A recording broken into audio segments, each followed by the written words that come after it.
Have you ever wondered how one Looks like small you could act of use some kindness help. could change a Are the life nuts too tight? forever? Yes, I can't Tonight's budge story them. will warm your That would be heart, great. remind you of the quiet power of compassion, and show that even the smallest good deed can lead to unexpected miracles. I truly care about all of you, especially our older listeners who share these precious moments with me. From which city or country are you watching the story tonight? Tell me in the comments so I know where I'm sharing these meaningful stories of life, love, and hope with you. The morning light over Austin was still pale when Elliot Monroe locked his apartment door behind him. The hallway smelled faintly of burnt toast and old carpet cleaner, the kind of scent that reminded him of places where people worked too hard for too little. He carried a scuffed brown briefcase pressed tight against his chest, as if it contained something fragile, his last chance, maybe even his redemption. He hadn't slept much. The circles under his eyes were dark, and his hands trembled slightly when he reached for the car keys. The cheap plastic keychain his father once gave him, a small silver badge with the words, "Do the right thing," even when no one's watching, swung quietly as he walked. He paused before the cracked mirror in the entryway and looked at himself, wondering how many mornings like this one he had left before the world decided he wasn't worth another try. The air outside was crisp, with the faint bite of October in Texas. Down the street, the sun climbed slow and golden behind the skyline. Elliot's car, a white sedan, held together more by habit than mechanics, coughed twice before starting. He said a small prayer under his breath and turned onto the road, the tires humming against the asphalt. Traffic thickened as he merged onto I-35. Austin was already awake. Delivery trucks, commuters, the smell of coffee drifting from roadside diners. For a brief second, Elliot thought of stopping for a refill, maybe one last hot cup before the hearing. But the clock on the dashboard blinked 6:37 a.m., and panic reminded him that the courthouse waited. He gripped the steering wheel, feeling sweat on his palms despite the cold. In the passenger seat sat his briefcase, worn at the edges, with a single blue USB drive tucked safely in an inside pocket. That tiny piece of plastic carried everything that could clear his name, a video he had pulled from the company's security system before they could erase it. His mind wandered back to the day everything collapsed. The accusation, the humiliation, the cold letter of dismissal, unauthorized access, theft of confidential material. Words that still echoed whenever he closed his eyes. He hadn't stolen anything, but truth, he'd learned, often needed proof louder than your own voice. A few miles south, the highway bent near a small service road where wild grass brushed against the guardrails. That's when he saw her.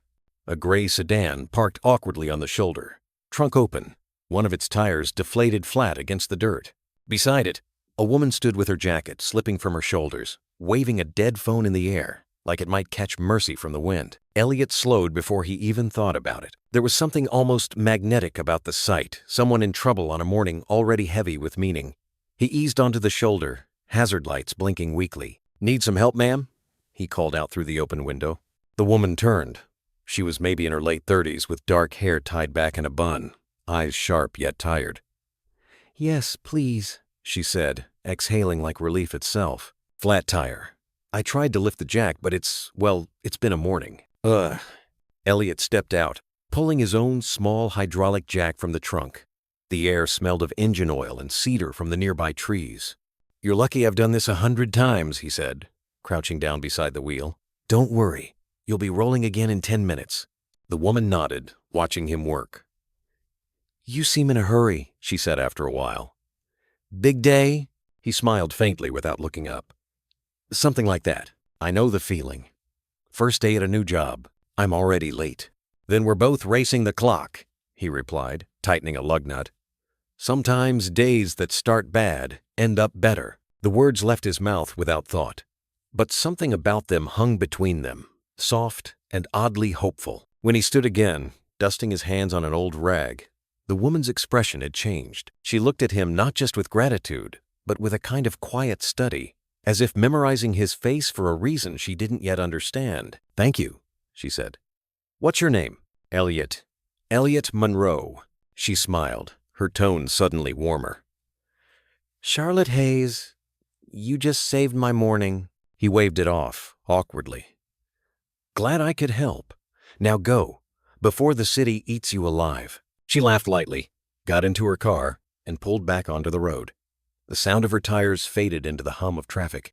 Elliot climbed back into his own car and sighed, feeling the briefcase slide slightly against the seat. He adjusted it, unaware that the pocket had come loose, that the small blue USB drive had slipped free, landing gently on the gray fabric of the passenger seat, the same seat where Charlotte's purse had just been. He looked once more at the road ahead, whispered, "Don't let me be late again," and pressed the accelerator toward downtown. Downtown Austin shimmered under the soft light of morning as Elliot's old sedan rolled between buses and coffee trucks. The courthouse towered ahead, pale stone against the blue sky. For a moment, he thought of the woman on the highway, the calm in her eyes, the way she'd said her name like it meant something important. Helping her had eased a weight he didn't know he carried. He parked 2 blocks away, took a breath, and opened his briefcase to check the one thing that mattered. The inside pocket was empty. He searched again, fingers trembling harder each time. The blue USB was gone. The realization struck cold and sudden. He looked under the seats, between papers, even in the glove box, nothing. His mind replayed the morning. The jack, the tire, her car. He'd set the briefcase down for just a second. That must have been it. For a long moment, he sat still, staring at the dashboard clock, 7:19 a.m. The courthouse bell echoed faintly over the city. He wiped his palms on his pants and whispered, "Not again. Please, not again." Then he grabbed the briefcase and stepped out, forcing himself toward the tall stone steps. Inside, the air smelled of coffee and dust. His shoes tapped against the marble floor as he found courtroom 3B lawyers passed by without glancing his way. He felt like a man walking through someone else's story. He took a seat at the defense table, eyes down. The murmur of conversation faded as the side door opened. The judge entered calm, poised, professional. And Elliot froze.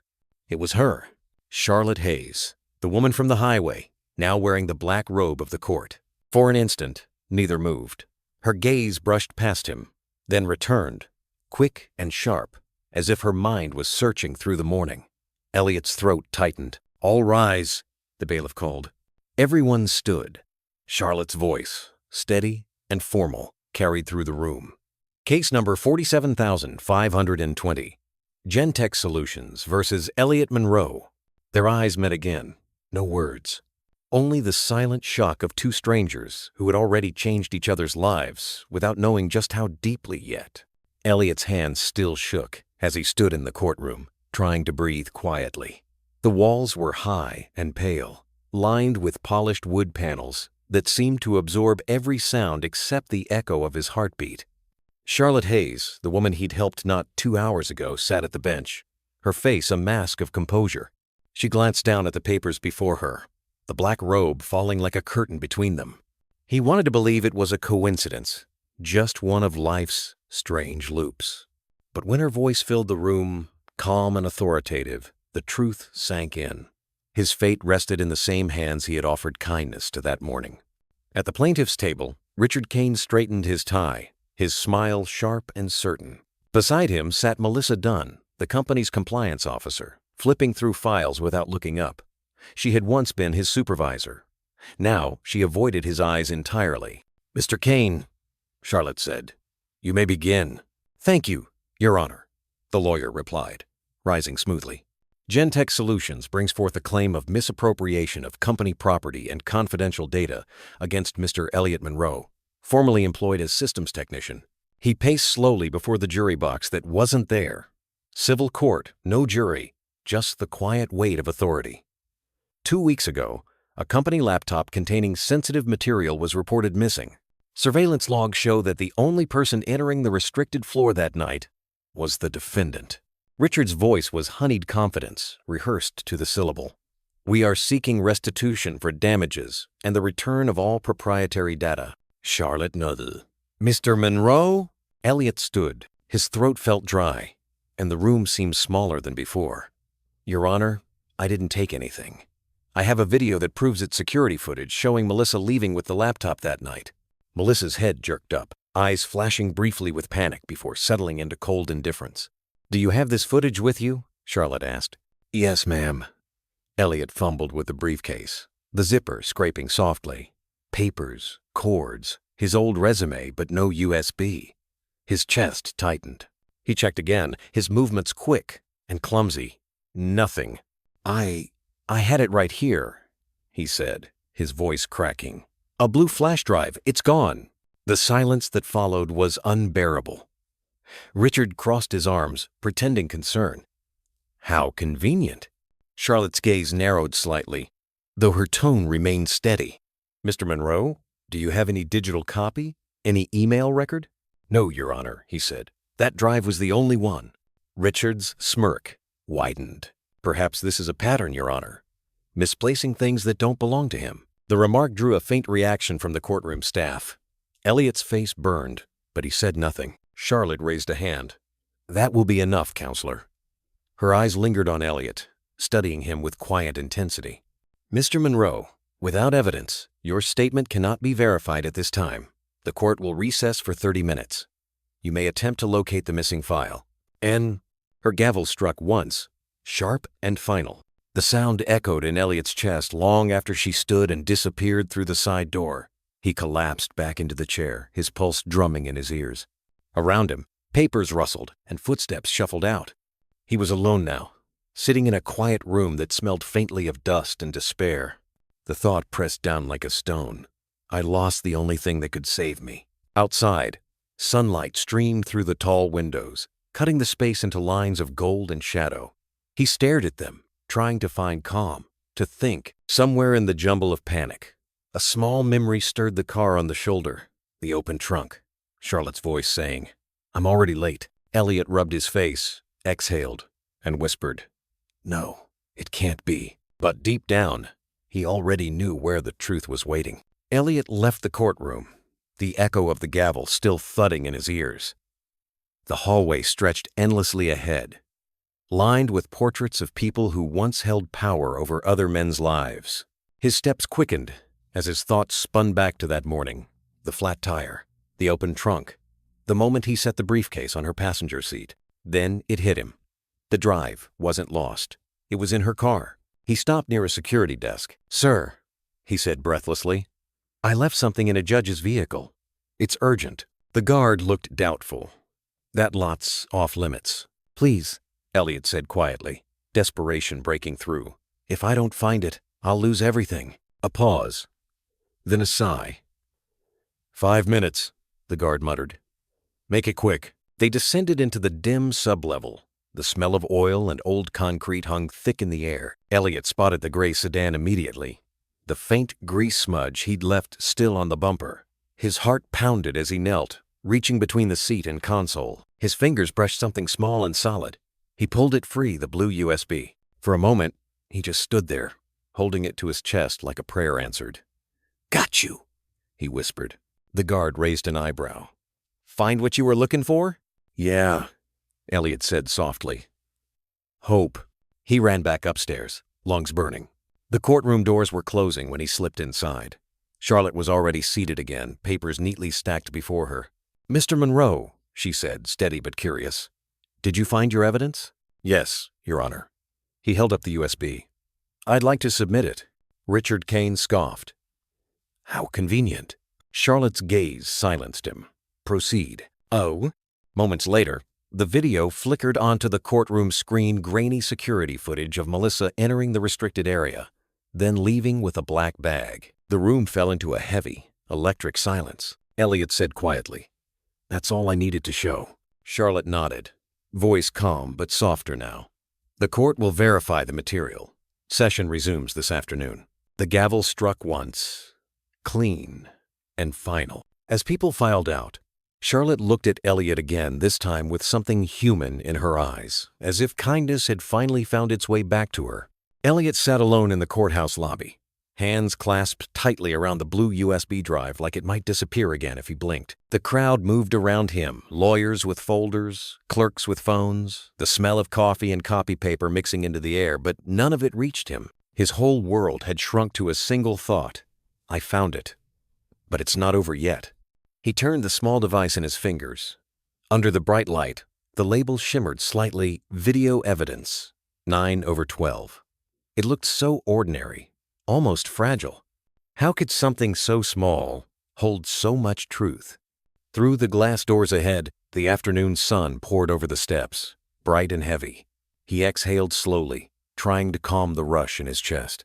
He wasn't safe. Not yet. The court would review the footage, verify it, question it. Richard Kane wasn't the kind of man to go down quietly. He stood, slipping the drive back into the inner pocket of his briefcase, the one with the broken zipper that had started this nightmare in the first place.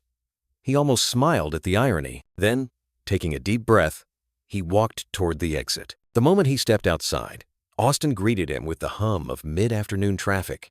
Street vendors called from corners, buses hissed. A musician's guitar drifted faintly from the park. Ordinary life carried on, indifferent to whether one man found justice or not.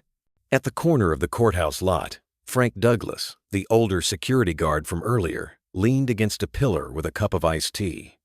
"You all right, son?" he asked, seeing Elliot approach. Elliot hesitated. "Better than I was an hour ago." Frank chuckled softly. "I figured. You look like a man chasing ghosts." "Oh, maybe I was," Elliot said. "Turns out one of them was hiding under a car seat."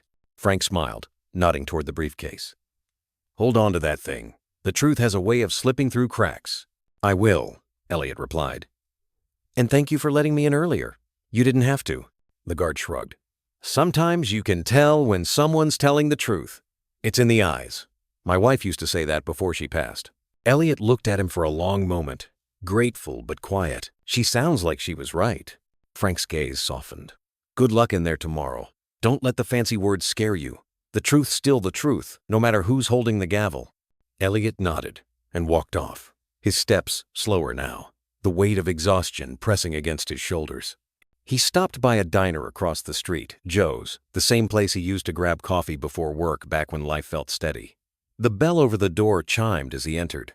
The waitress, a woman in her 50s with kind eyes, smiled automatically. "Hi there, Honorable. What can I get you?" "Just a coffee, Black," he said. "Rough day?" she asked, setting down the cup. "Long one," he admitted. She nodded knowingly. "Coffee helps. And pie, if you're smart." He smiled faintly. "Maybe next time." While the coffee steamed, he stared through the window at the courthouse across the street. Somewhere inside, Charlotte Hayes was probably reviewing his evidence. He wondered if she'd remembered his name, or the way he'd smiled on the highway that morning. The thought made him uneasy, gratitude mixed with irony. He had helped her without knowing she'd soon hold his life in her hands. Maybe that was what fate really was. The moment kindness crossed paths with consequence. He sipped the coffee slowly, watching the sun fade into amber light. Tomorrow would decide everything, but for now, there was quiet, a rare, fleeting peace that felt like hope. The sun had already begun to dip when Elliot stepped back through the courthouse doors.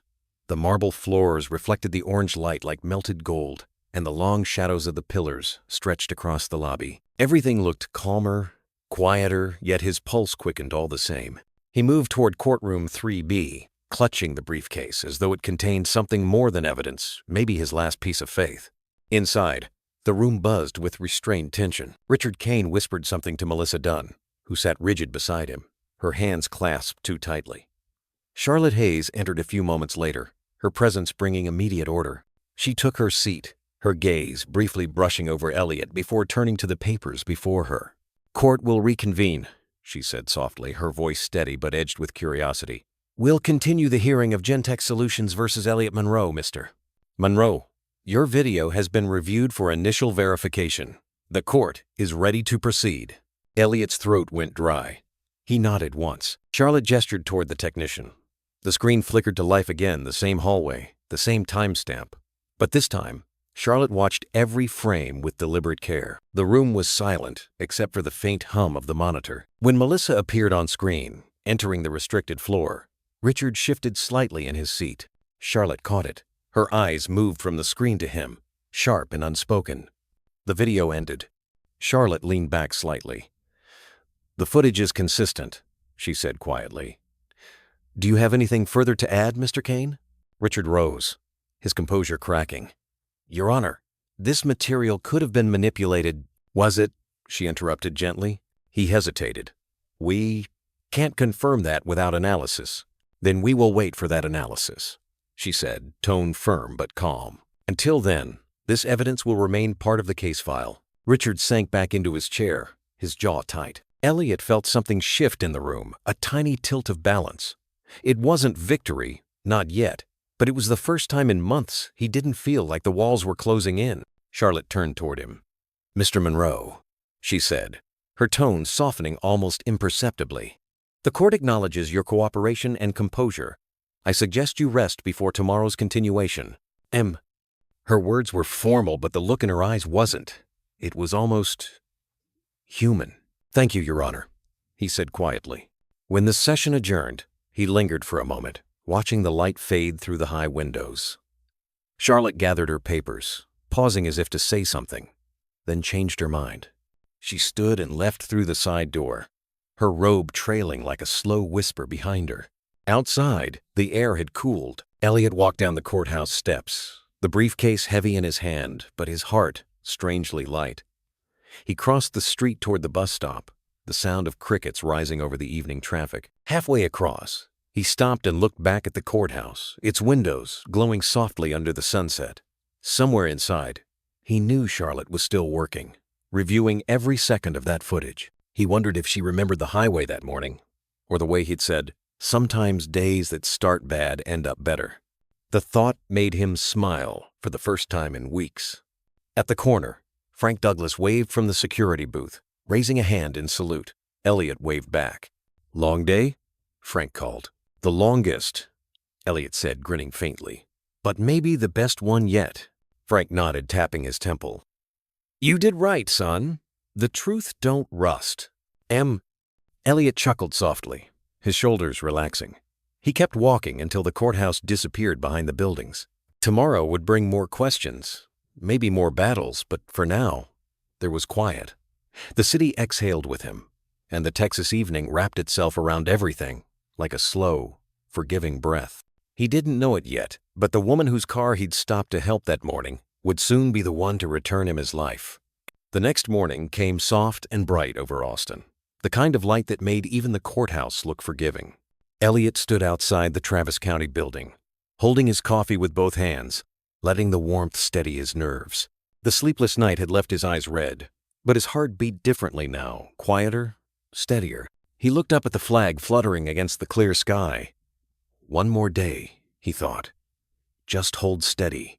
Inside, the air was cool and still. The marble floors gleamed, and the low hum of morning voices filled the hallways. Elliot walked toward courtroom 3B with careful steps. He had dressed the same as yesterday, plain shirt, the same old jacket, but something about him felt new. When he entered, Charlotte Hayes was already seated. Her hair was pinned neatly, her robe pressed. But today, there was a different weight in her eyes, something that softened the line of her expression. She looked at him for a brief second before glancing back to her notes. "Mr. Monroe," she said, voice calm but steady. "Are you prepared to proceed?" "Yes, Your Honor." Richard Kane straightened at the plaintiff's table, his confidence restored overnight. "Your Honor, the company has reviewed the footage and still questions its authenticity. Metadata can be altered. Without a verified source, this video remains speculative."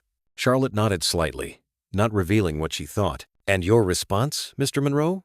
Elliot stood, holding his briefcase close. "The original video was stored in the company's own system," he said slowly, careful not to let emotion break through. "The timestamps, the access card used, and the camera angle, none of that could have been changed by me. The truth is right there.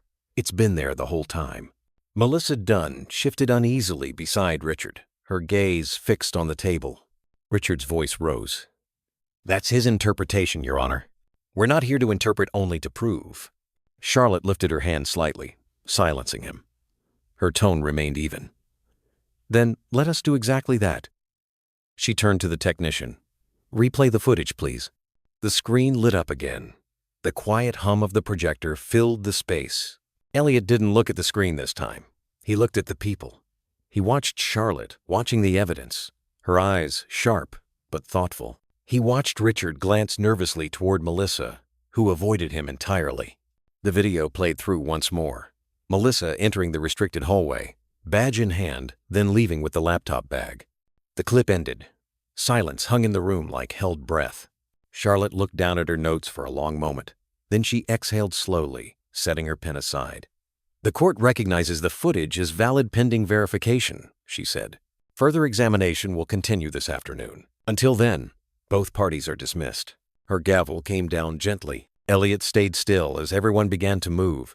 It wasn't victory, not yet, but something inside him finally loosened.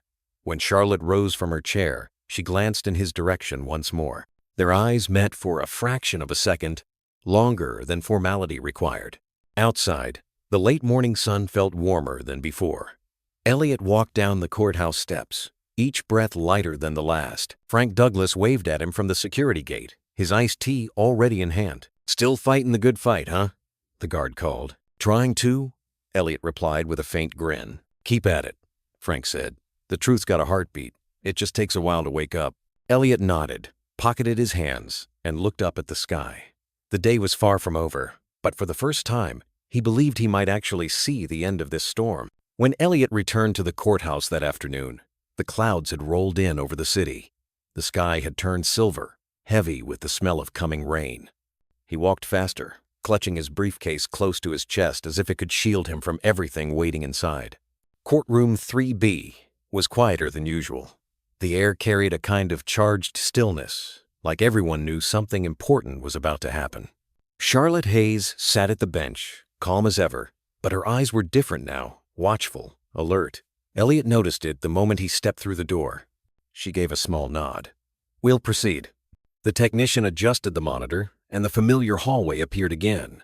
This time, the footage had been enhanced. The light was clearer, the timestamp sharper, every detail undeniable. Charlotte leaned forward slightly. "Miss Dunn," she said, her tone polite but firm. "Would you step forward, please?" Melissa rose slowly, eyes darting between Richard Kane and the judge. "Yes, Your Honor? Can you confirm this is you in the recording?" Melissa hesitated. "It looks like me, but—" Charlotte cut in softly, not cruelly, but with the weight of someone who'd heard every excuse in the book. "It looks like you because it is you." A murmur rippled through the courtroom. Richard shifted uncomfortably, whispering something under his breath. Charlotte turned her gaze toward him. "Mr. Kane, would you like to add anything before we close today's session?" Richard rose, his face tight. "Your Honor, my client stands by her statement. Your client?" Charlotte interrupted, her tone colder now. "This court has observed your conduct and noted inconsistencies in your filings. You will have an opportunity to clarify them tomorrow." She set her pen down with precision, her hands steady. "Until then, both parties are dismissed." Her gavel struck once, sharp and final. Elliot sat frozen as people began to move. The sound of chairs scraping and whispers filled the air. But for him, the world had gone quiet. When Charlotte stood, she gathered her notes and, for the briefest second, looked his way. Her expression wasn't official anymore, it was human. Their eyes met across the emptying room. She didn't speak, but the message was clear. "I believe you." Outside, the rain had begun. It wasn't heavy, just a slow drizzle that softened the city into a watercolor blur. Elliot walked down the steps without an umbrella, the droplets clinging to his hair and jacket. But he didn't mind. For the first time in months, the rain didn't feel cold. He crossed the street toward Joe's Diner. Inside, the lights glowed warm against the glass. He slid into a booth by the window, watching the courthouse fade behind a curtain of rain. The waitress appeared, smiling. "Back again, hon? You look like a man who finally caught a break." "Maybe," he said quietly. "Maybe just a little one. Coffee? Please." As she poured, Elliot's eyes wandered outside. Across the street, a dark car pulled away from the curb Charlotte's sedan. For a moment, he caught the faint outline of her face in the reflection of the wet glass, her hand resting on the steering wheel. She didn't look his way, but something about the timing made his chest tighten. He smiled faintly to himself. The same car, the same road, but everything was different now. The waitress set down his coffee. "You look thoughtful." Elliot nodded, eyes still on the rain. "Just thinking how strange it is," he said. "How one small thing, a moment, a decision, can turn everything around." The woman chuckled softly. "That's life, sweetie. God likes to surprise us when we least expect it." He thanked her and took a slow sip, The coffee was hot and steady in his hands. Outside, thunder rolled far in the distance. But the sound wasn't threatening, it was grounding, like the sky clearing its throat before the sun returned. Elliot closed his eyes for a moment, breathing in the scent of rain and coffee. Tomorrow, the fight would continue. But tonight, for the first time in a long while, he allowed himself to rest. Somewhere out there, a judge who once was just a stranger on a highway was beginning to remember what compassion felt like. By late afternoon, the rain had stopped, leaving the streets washed clean and glistening under the low Texas Sunday. Elliot lingered outside the courthouse longer than he meant to, watching the last drop slide down the handrails. He should have felt relieved. The truth was on his side now, but experience had taught him that truth didn't always win on its own. He adjusted his briefcase and started down the steps toward the parking lot. His shoes clicked softly against the wet pavement, echoing in the quiet. He had just reached the edge of the lot when a voice called out behind him, "Mr. Monroe." Elliot turned. Richard Kane was standing near a pillar, his tie loosened, a faint smile on his face that didn't reach his eyes. Beside him, Melissa Dunn lingered in the shadows, her posture stiff. "What do you want?" Elliot asked, his voice low but steady. "Just a word," Richard said smoothly. "No lawyers, no judge, just a man talking to another man." Elliot hesitated. His instincts told him to walk away, but curiosity, or maybe exhaustion, kept him still. "5 minutes," he said. Richard's grin widened. "That's all I need." He gestured toward a quiet corner near the vending machines, out of sight of the main doors. The air smelled faintly of damp concrete and coffee.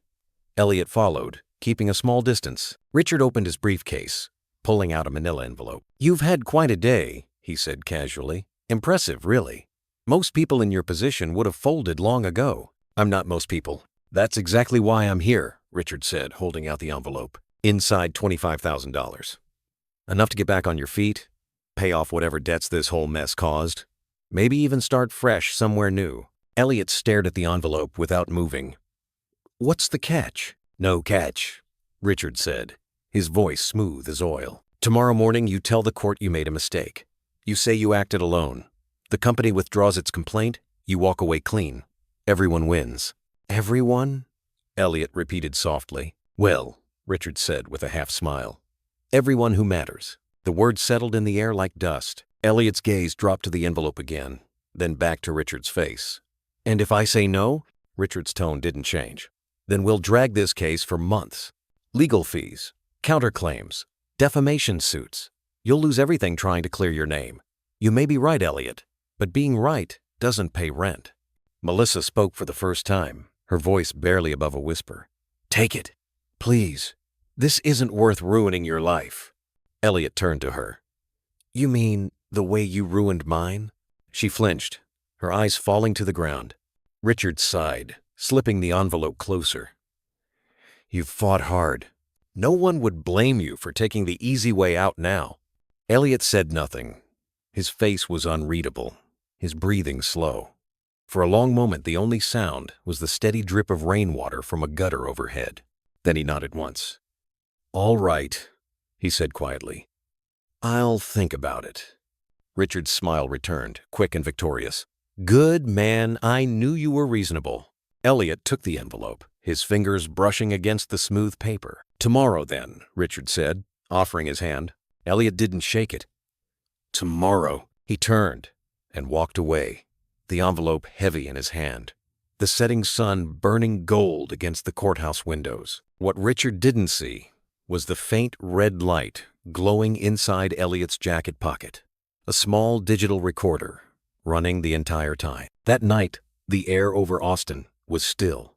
The rain had washed everything clean, leaving the streets glowing under the faint hum of streetlights. Elliot sat on the edge of his bed, the manila envelope resting untouched beside him. He hadn't turned on the lamp. The room was lit only by the small red light blinking on his recorder. He pressed play. Richard Kane's voice filled the silence, smooth and confident. $25,000. Tomorrow you say you acted alone. The company withdraws its complaint. Everyone wins. Then Melissa's trembling voice followed. "Take it, please. This isn't worth ruining your life." Elliot closed his eyes. The recording played again, then again. Every word carved itself deeper into his chest, not with anger, but with something quieter and heavier. "This is it," he thought. "This is what they do when the truth isn't enough." He looked down at his hands, rough from work, scarred from holding on too tight for too long. "You were right, Mom," he whispered into the dark. "The easy way out always costs more than it pays." The clock on the nightstand read 2:13 a.m. Outside, a dog barked somewhere in the distance.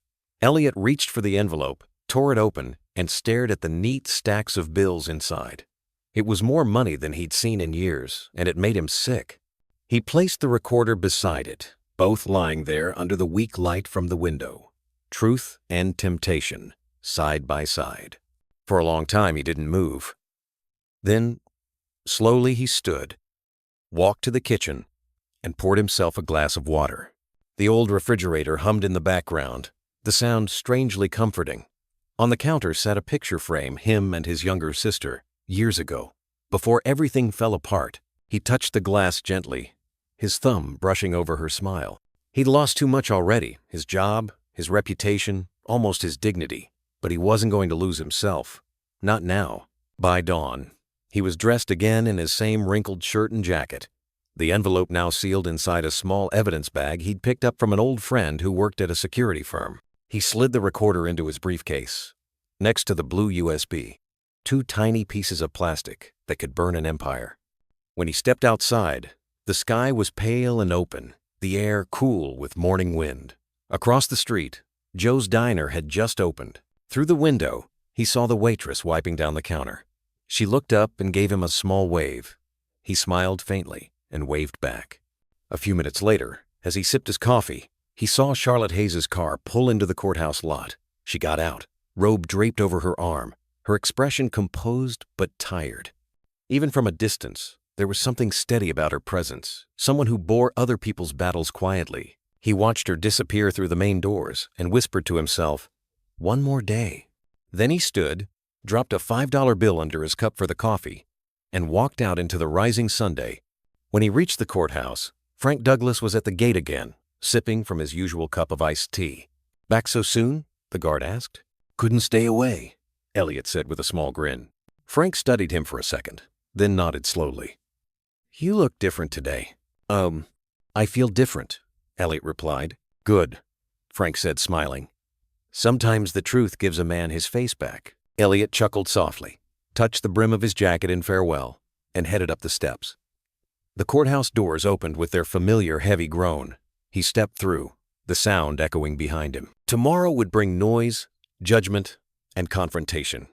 But for now, he carried the truth in his pocket, and that was enough. The next morning, the courthouse felt heavier, as if the building itself knew what was about to unfold. The Texas sun had returned, spilling gold light through the tall windows, but it couldn't chase away the tension that hung in the air. Elliot walked through the front doors, his briefcase clutched tight, the recorder and USB resting safely inside. Frank Douglas greeted him with a nod from the security desk. "You look like a man walking into a storm," he said. Elliot managed a faint smile. "Maybe I'm finally ready for one." "Then go make it rain, son," Frank said, tipping his cup before turning back to his post. Courtroom 3B was already filling when Elliot entered. Richard Kane sat at his table, his usual smug confidence back in place, though his tie was a little crooked. Melissa Dunn avoided eye contact, her expression pale. Charlotte Hayes stood near the bench, adjusting her robe, her movements precise but slower than usual, as if she too could sense the shift coming. When the gavel struck, the room fell silent. "Good morning," Charlotte began. "This court resumes the hearing of Gentex Solutions versus Elliot Monroe. Mr. Kane, you may proceed." Richard rose smoothly. "Your Honor, after careful consideration, my client and I are prepared to resolve this matter amicably. Mr. Monroe has expressed interest in admitting partial responsibility." "That's not true," Elliot said quietly, but clearly. His voice cut through the room. "I've made no such statement." "Oh." Richard turned toward him, his smile faltering. "Perhaps you've forgotten our discussion yesterday?" Charlotte's gaze sharpened. "Mr. Kane," she said evenly, "are you implying there were private communications between you and the defendant outside this courtroom?" Richard blinked. "Merely an informal, Answer the question. For the first time, his words stumbled. A brief conversation, yes. Nothing inappropriate. Elliot stood. His palms were damp, but his voice held steady. Your Honor, I have a recording of that conversation. The entire room shifted. Richard's head snapped toward him, his expression tightening. Melissa's eyes widened, her lips parting like she'd forgotten how to breathe. Charlotte leaned forward. A recording? Yes, ma'am, Elliot said, retrieving the small black device from his briefcase. It captures Mr. Kane's attempt to bribe me into pleading guilty with Miss Dunn present as witness. The room erupted in murmurs. Charlotte lifted her gavel and struck once. Order! When silence returned, her tone softened, but the steel beneath it was unmistakable. Mr. Monroe, please submit the recording for review. Elliot stepped forward, his footsteps echoing across the marble floor. He placed the device on the clerk's table with trembling hands. Play it, Charlotte instructed. The technician connected the recorder to the sound system. A faint click. Then the room filled with Richard's voice, smooth, familiar, venomous. $25,000. Tomorrow you say you acted alone. Everyone wins. Gasps rippled through the benches. Elliot stood still, eyes forward. Then came Melissa's voice, soft and pleading. Take it, please. This isn't worth ruining your life. Charlotte's jaw tightened. She didn't look at anyone as the recording finished, but the silence that followed was deafening. Richard tried to speak. Your Honor, that... Quiet. The word came out sharper than anyone expected. Charlotte took a deep breath, her expression unreadable. This recording will be authenticated immediately, she said, her voice calm but low. If verified, this court will take appropriate action. Elliot exhaled slowly. For the first time, he felt no anger, only relief, quiet and complete. Charlotte turned her gaze toward him, meeting his eyes with something that wasn't just authority anymore. It was recognition. Mr. Monroe, she said gently, you've done the right thing. Please take your seat. The truth will speak for itself now. He nodded and sat down, his heart still pounding. He could feel the air changing in the room. He'd felt powerless for so long that he barely remembered what strength felt like. And yet, sitting there, hearing his own quiet courage echo through the speakers, he realized he wasn't fighting alone anymore. The courtroom was silent after the recording ended. Every eye turned to Charlotte Hayes, who sat motionless for several seconds before speaking. Her calm voice filled the room, steady as stone. This evidence will be verified, she said, but what we just heard is grave. She looked directly at Richard Kane. Mr. Kane, Miss Dunn, stand up. They did.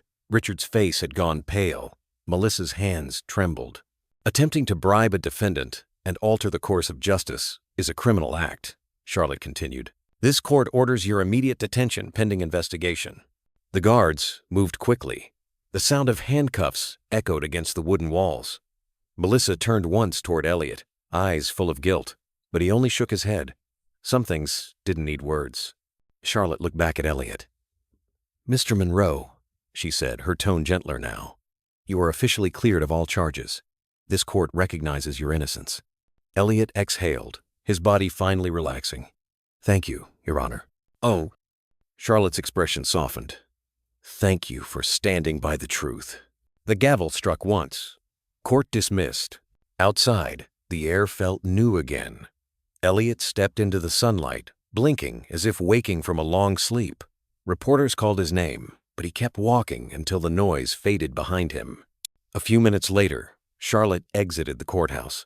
She hesitated, spotting him near the steps, hands in his pockets, looking out over the city. I thought you'd be gone by now, she said. I just needed a minute, he replied. To remember how it feels to breathe. Charlotte smiled faintly. You did the right thing. Not many people would have had the courage. He met her eyes. Neither would I if you hadn't listened. For a quiet moment they stood there, sunlight glinting on the wet pavement. The city moved around them, slow and alive. Charlotte extended her hand. Good luck, Mr. Monroe. He shook it firmly. You too, Judge Hayes. As she turned to leave, he looked up at the bright sky and smiled. The nightmare was over, and somewhere deep down, he knew sometimes all it takes to change a life is one act of honesty and one person willing to believe it. The morning after the trial, the air over Austin felt softer, almost forgiving. Elliot woke early and walked to Joe's diner. the same small cafe across from the courthouse where everything had started. The bell above the door rang, and the familiar smell of coffee and warm bread wrapped around him like a welcome home. The waitress smiled when she saw him. "Well, look who made it back," she said. "You finally look like you slept," Elliot chuckled. "A little.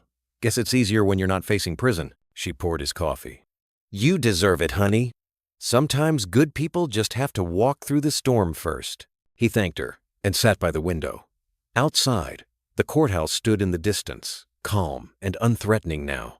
The sun caught the glass doors where he'd once stood shaking. Today, he felt lighter. Not happy exactly, but whole. He took a sip of his coffee just as a shadow crossed the window. Charlotte Hayes was walking down the street. No robe, no rush, just a woman in a gray coat carrying a folder under her arm. She stopped when she saw him through the glass. For a second, neither of them moved.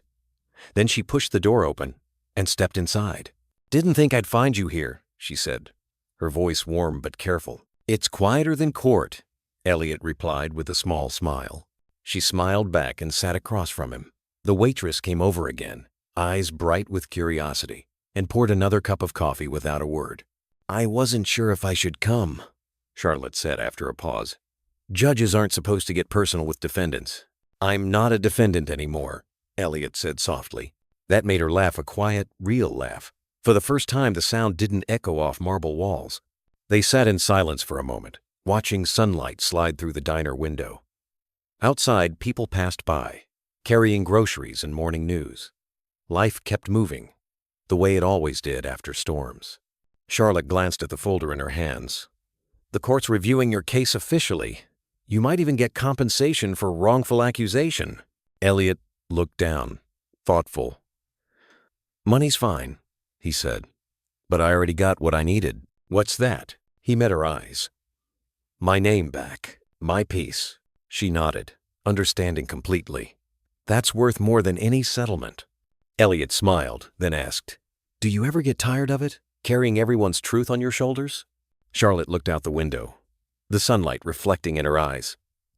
"Sometimes," she said quietly, "but then someone like you reminds me why I started." He didn't answer right away. Instead, he lifted his cup slightly, as if in a quiet toast. "To truth, then." Charlotte mirrored his gesture, and to second chances. The cups clinked softly. Outside, the morning light brightened, spilling across the street, and for the first time in a long while, both of them simply sat there, two strangers who had met by accident, and somehow, in the middle of all the noise and pain, helped each other remember that honesty still mattered. The late morning sun streamed through the diner windows, soft and golden. The world outside had moved on, cars passed, people laughed, but inside, time felt slower, warmer. Charlotte and Elliot lingered over their coffee, neither in a hurry to leave. "You ever wonder," Elliot said quietly, "how everything could have gone wrong if I hadn't stopped that morning?" Charlotte smiled faintly. "Sometimes the smallest choices are the ones that change everything." He nodded. "I wasn't planning to help anyone. I was just trying to make it to court on time. Guess life had other plans." She stirred her coffee slowly, thoughtful. "You helped without expecting anything back. That's rare. Most people wait for a reason to be kind." Elliot looked down, a little embarrassed. "Maybe I just didn't want to feel useless anymore." Her eyes softened. "You weren't useless, Elliot. You were lost. There's a difference." He met her gaze, and for a moment, words failed both of them. There was no tension, no formality, just quiet understanding between two people who had seen the worst in others and still chose to believe in something better. The waitress passed by and refilled their cups. "Y'all make a good picture," she said cheerfully, "like old friends catching up." Charlotte laughed softly. "Something like that." Elliot leaned back, smiling. "Maybe one day I'll tell people I once had coffee with a judge who saved my life." Charlotte shook her head, amuses. "No one saved you, Elliot. You saved yourself. I just made sure the world saw it." For a while, they sat in silence again, the kind that doesn't need filling. The clock above the counter ticked steadily, marking a new beginning neither of them had expected. Finally, Charlotte glanced at her watch and sighed. "I should go. I have another hearing this afternoon." Elliot nodded. "Back to the fight?" Always, she said with a small grin. But this one will be easier thanks to you, Endov. He stood as she gathered her things. If you ever need a tire changed again, he said playfully, I still work cheap. That made her laugh, the kind of laugh that stays with you. She extended her hand once more. He took it gently, the same way he had after the trial, but this time there was warmth instead of formality. Take care of yourself, Elliot Monroe, she said. You too, Charlotte Hayes.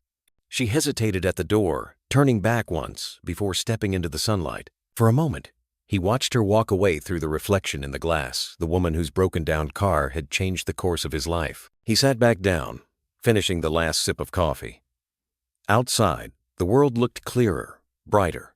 Somewhere deep inside, he felt a quiet peace he hadn't known in years. Elliot smiled to himself. Maybe that was what redemption really was, not grand gestures or perfect endings, but finding the courage to start again after everything falls apart. He reached into his pocket, feeling the small recorder still there. Now just a reminder. Then he looked out at the open sky and whispered, almost to himself, "Thank you for the second chance." The sunlight flickered through the window, warm on his face, as a new day finally began. The weeks after the trial unfolded quietly, like the slow turning of pages after the final chapter of a long, exhausting book. The courthouse that once carried Elliot Monroe's fear now felt distant, almost unreal. Life in Austin returned to its usual rhythm, the hum of traffic, the chatter from cafes, the late afternoon warmth pressing against the sidewalks.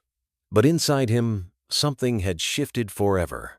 He'd moved out of his old apartment downtown and rented a small workshop on the edge of town, next to a stretch of highway where people always seemed to break down just when they needed help most. The old building had peeling white paint, a rusted sign that once read Henderson Auto, and enough space for one lift, a few tools, and a small corner that smelled like coffee and sunlight. He renamed it Monroe Auto and Coffee because, as he told the neighbors, people talk easier over coffee than over engines. Every morning, he arrived before sunrise. He'd unlock the door, switch on the dim yellow lights, and let the smell of fresh coffee drift out into the cool Texas air. Locals started to stop by, some for repairs, others just to sit and talk. There was something comforting about the place, something honest. Elliot worked with quiet focus, his hands steady again. The ache of fear had left him, replaced by something gentler, a calm he hadn't known in years. Sometimes, as he wiped grease from his palms, he'd glance toward the small shelf near his desk. On it sat two things, the little blue USB drive and the black recorder that had once carried the weight of his truth. He kept them there, not as trophies, but as reminders that doing the right thing, no matter how small, could change the course of a life. One bright Tuesday morning, the mailman left an envelope on the counter. It had no return address, just neat handwriting across the front. Judge C. Hayes. Elliot froze for a moment before opening it. Inside was a short letter on thick paper that smelled faintly of lavender. Mr. Monroe, the court finalized your case this week. You've been awarded compensation for the wrongful accusation. But more than that, I wanted to thank you for reminding me that justice doesn't live in laws alone, but in the courage of the people who stand by it. P.S. I finally replaced that tire properly. This time, I paid the mechanic. C. Hayes. Elliot smiled quietly, reading the note twice. He folded it neatly and placed it beside the recorder on the shelf. Then, with a deep breath, he looked around his little shop, the streaks of sunlight through the open door, the smell of coffee, the faint hum of a radio playing old country songs, and realized that somehow, without planning it, he had built a new kind of life. A few hours later, a young mother stopped by with her son. The boy's bike had a broken chain, and his small hands were smudged with oil from trying to fix it himself. "Sir," the boy said, shyly holding out the bike. "Mom doesn't have money today. Can I pay you later?" Elliot crouched beside him, examining the chain. "You don't owe me anything, kid. First fix is always free." The boy's eyes widened. "Really?" "Really," Elliot said, smiling. "But you have to promise me something. When you see someone who needs help, you stop too." The boy nodded hard, his mother's eyes filled with quiet gratitude. When they left, Elliot stood at the doorway, watching the boy pedal down the road, his laughter carried by the wind. It hit him suddenly how life had come full circle. One morning, he'd stopped to help a stranger on the highway. Today, he was that stranger for someone else. He turned off the wrench in his hand, leaning against the doorway as the afternoon sun fell across the shop floor. For the first time, the silence didn't feel empty. It felt earned. He whispered, more to himself than to anyone. "You are right, Mom. The good you send out finds its way back." The wind carried the words away, soft and certain. And as the sun dipped lower, Elliot smiled. He had been many things, a mechanic, a scapegoat, a man nearly broken, but now he was something better. He was whole. Late one evening, when the sun had already slipped behind the hills, Elliot closed up the garage. The town was quiet, except for the sound of cicadas and the low hum of a passing train in the distance. He wiped his hands on a rag and turned off the lights, leaving only the glow from the little lamp on his desk. Beside it sat the letter from Judge Charlotte Hayes, now creased from being read too many times. He'd placed it in a simple wooden frame. It wasn't a trophy or a reminder of victory, it was gratitude, captured in ink. He sat down with a notebook and a pen, staring at the empty page for a while. Then he began to write, "Dear Judge Hayes, I wanted to say thank you again. You probably don't remember every case, but this one changed my life. You gave me back something I thought I'd lost forever. Faith. Not in the system, but in people. I opened a small shop. Fixing things feels right. Maybe that's what redemption really means, learning how to repair what's been broken, one piece at a time. If you ever drive this way again, the coffee's on me. And don't worry if your tire ever gives up on you. I'll be here. Sincerely, Elliot Monroe." He smiled as he signed his name. The words weren't perfect, but they were honest.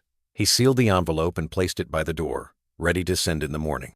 Outside, the night air was cool and sweet, with the scent of rain on the pavement. He walked to the edge of the street and looked up at the wide Texas sky. The stars were faint, but steady, like small truths scattered across the dark. Across town, Charlotte sat in her study, finishing the day's paperwork. When the phone rang, she almost ignored it. But the number flashing on the screen made her pause. It was from the Travis County Courthouse mailroom. "Judge Hayes?" a young clerk said on the other end. "There's a letter here for you. Came from someone named Elliot Monroe." Charlotte smiled before the clerk even finished speaking. "Please put it in my inbox." That night, long after the courthouse lights went out, she opened the envelope. She read the words slowly, twice, then leaned back in her chair. A small laugh escaped her, gentle, almost wistful. For years, she had read thousands of statements, affidavits, and pleas. But this letter felt different. It wasn't about justice or verdicts. It was about humanity. About how a single act of kindness on a roadside had changed two lives at once. She placed the letter on her desk and looked toward the window. The city was quiet, its lights flickering like tired stars. Somewhere beyond them, she imagined a small garage glowing under the same sky, coffee brewing, tools lined neatly on the bench, and a man finally at peace. Charlotte whispered softly, "You did good, Mr. Monroe." The next morning, she tucked his letter into her briefcase before heading to court. It became a habit on difficult days. She'd read a few lines from it before each session. The ink had faded a little over time, but the message stayed the same. Truth matters. Kindness matters more. Months later, on an ordinary afternoon, a gray sedan pulled into a small shop off Highway 290. Elliot looked up from under the hood of a pickup truck, surprised to see the driver step out. Charlotte Hayes smiled. "Told you I'd come for that coffee," he laughed, shaking his head in disbelief. "And I told you it's on the house." They sat at the small wooden table by the door, coffee cups steaming between them. Outside, the wind rustled through the trees, carrying the smell of gasoline and rain. "You ever think about that morning?" Elliot asked quietly. "Every time I drive," she said. "It reminds me that sometimes the law brings order, but kindness brings peace." Elliot nodded. "Guess we both learned something." She smiled. "Guess we did." For a while, they just sat there, watching the sunlight fall across the floor in long golden stripes.